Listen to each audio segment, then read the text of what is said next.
सदाशिवसमारम्भां शङ्कराचार्यमध्यमाम् अस्मदाचार्यपर्यन्तां वन्दे गुरुपरम्पराम्. ஸ்ரீகுருभ्यो நமः.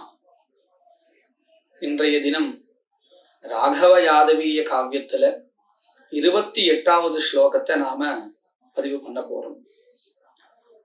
இந்த ஸ்லோகத்துல நேரடியாக படிக்கும் பொழுது ராமன் ராவணனுடன் போரிட்டு அந்த போரில் வெற்றி பெற்று சீதையை அடைந்தான் இப்படிங்கிற விஷயமானது சொல்லப்படுறது. இதே ஸ்லோகத்தை நாம பின்னாடியிலிருந்து முன்னாடி பார்த்தோம்னு சொன்னா, கிருஷ்ணர் தேவர்களுடன் போரிட்டு அந்த பாரிஜாத புஷ்பத்தை எடுத்துக்கொண்டு பூமிக்கு சேருகிறார் அப்படிங்கிற இந்த அர்த்தத்தை கொடுக்கக்கூடியதாக ஸ்லோகத்தை அமைச்சிருக்கார். முதல்ல ஸ்லோகத்தை நாம நேரடியாக படிச்சு அர்த்தம் தெரிஞ்சுப்போம். ஹாரிசாஹசலங்கேனா சுபேதி மஹிதோ ஹி சஹ சாருபூதனுஜோ ராமோ ரமாராதயதார்த்திஹா. இப்போ இந்த ஸ்லோகத்தினுடைய பதச்சேதம்.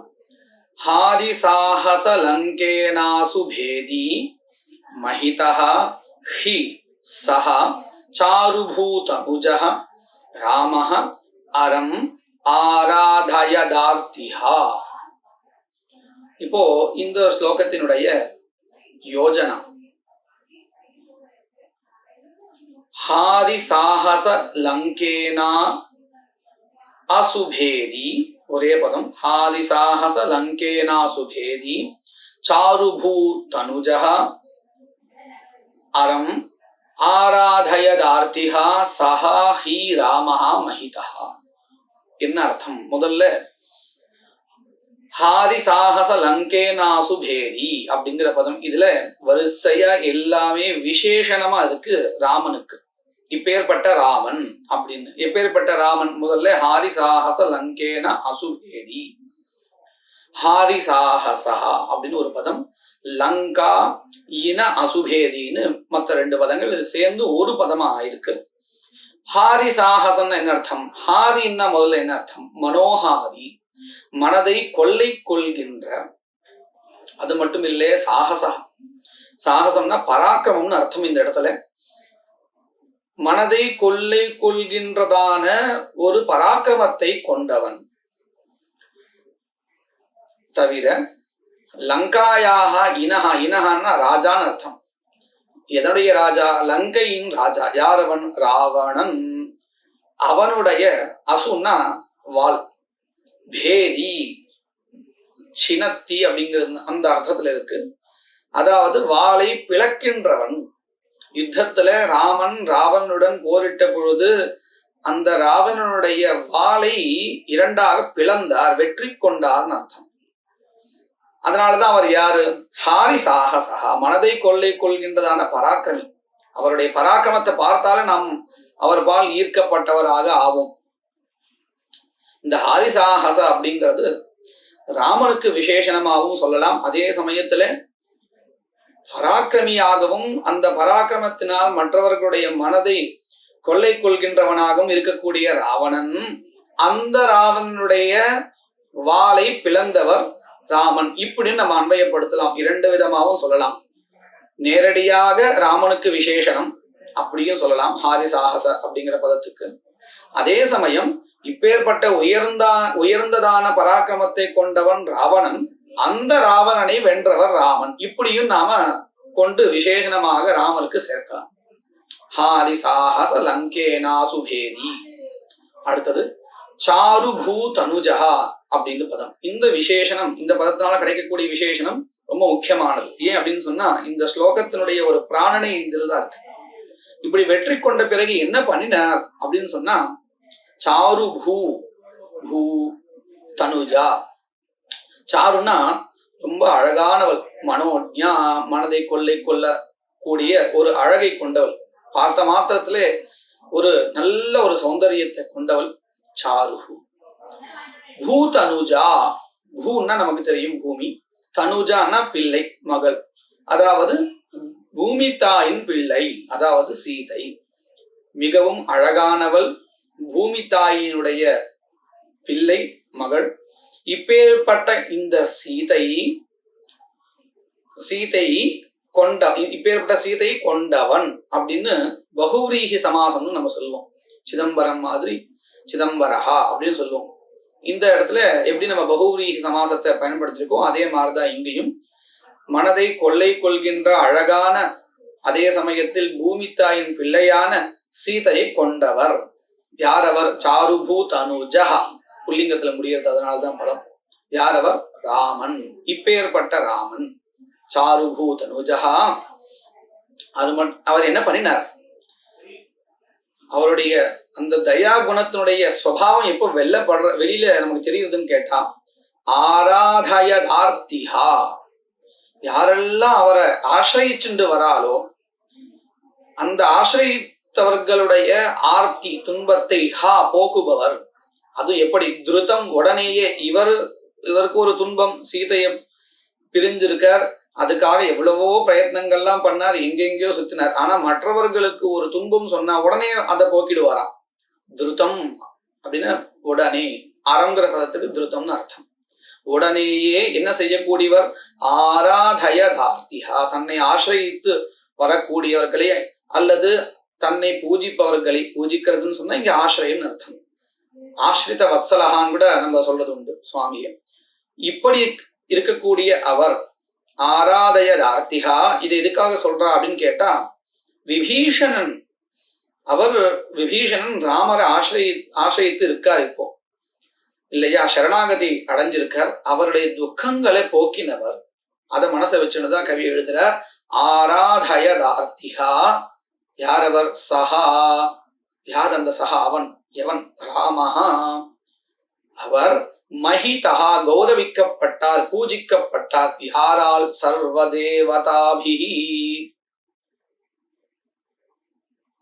எல்லா தேவர்களாலையும் பூஜிக்கப்பட்டார். ஏன்னா அவர்கள் எல்லாம் வேண்டிண்டு தானே இங்க இந்த ஒரு பிறப்பை எடுத்திருக்காரு, இந்த அவதாரமே வந்தது. அவருக்கு வந்த அவதார காரியம் முடிஞ்சிருதுன்னு சொன்னா ஒரு நன்றி கூறும் விதமாக எல்லா தேவதைகளாலும் பூஜிக்கப்பட்டார். இப்படியாக இந்த ஸ்லோகத்தை நேரடியாக படிக்கும் பொழுது நமக்கு அர்த்தம் கிடைக்கிறது. இதே ஸ்லோகத்தை நாம பின்னாடி இருந்து முன்னாடி படிச்சா என்ன அர்த்தம் கிடைக்கும் அப்படிங்கிறத பார்க்கலாம். முதல்ல ஸ்லோகம். ஹார்த்திதாய தராம் ஆரமோ ராஜோ நுத பூருச்சா சஹிதோ ஹி மதீபே சுனாகேலம் சஹசாரிஹா. இப்போ இந்த ஸ்லோகத்தினுடைய பதச்சேதம். ஹா ஆர்த்திதாய தராம் ஆர மோராஹ ஜஹ நுதபூஹு ருச்சா சஹ ஹிதஹ ஹி மதீபே சுனாகே அலம் சஹசா அரிஹா. இப்போ இந்த ஸ்லோகத்தினுடைய யோஜனா. ஆர்த்திதாய ஹிதஹ மந்தீபே சுனாகே அலம் சஹசா அரிஹா ஜஹ நுதபூஹு ஹி ருச்சா மோராஹ சஹ தராம் ஆர. இப்பேற்பட்ட கிருஷ்ணர் பூமியை அடைந்தார். எப்பேற்பட்டவர் அப்படிங்கிறது வரிசையா சொல்றார். முதல்ல ஆர்த்திதாய ஹிதஹா. ஆர்த்தின்னா துக்கம் அர்த்தம். தானா தோ அவகண்டனை, அதாவது நீக்குவதுன்னு அர்த்தம். ஆர்த்திதா, துன்பத்தை போக்குபவன். இந்த துன்பத்தை யாருக்காக போக்கினார் இவர்? எந்த இடத்துல அப்படின்னு கேட்டா, யுத்தத்துல பிரத்யும்னனை இந்திரன் அடிச்சார். அதனால பிரத்யும்னனுக்கு ஒரு துன்பம் ஏற்பட்டது. அவருக்கு அப்பேற்பட்ட துன்பத்தை போக்குகின்றவர் யார் அவர் அப்படின்னு கேட்டா, ஹிதத்தை ஏற்படுத்தக்கூடியவர். யார் அவர்? கிருஷ்ணர். ஆர்த்திதாய ஹிதா. அது மட்டும் இல்லை, இவர் இப்போ வெற்றி பெற்றிருக்கார். எப்பேற்பட்ட இடத்துல வெற்றி பெற்றிருக்கார்? சாமான்யமான இடம் இல்லை. ஐராவதம் போன்ற மத கஜ படைகளை கொண்ட இடத்துல வெற்றி பெற்றிருக்கார். அனாயாசமா வெற்றி பெற்றிருக்கார். ஆனா எந்த இடத்துல இப்படி அனாயாசமா பெற்றிருக்கார் அப்படிங்கறது தெரிஞ்சுக்கணுமே. எதிராளிகள் ரொம்ப சாமானியப்பட்டவாளா இருந்தால் அந்த இடத்துல வெற்றி பெறுவது அப்படிங்கிறது ஒரு பெருமைக்குரியதான விஷயமா இருக்காது.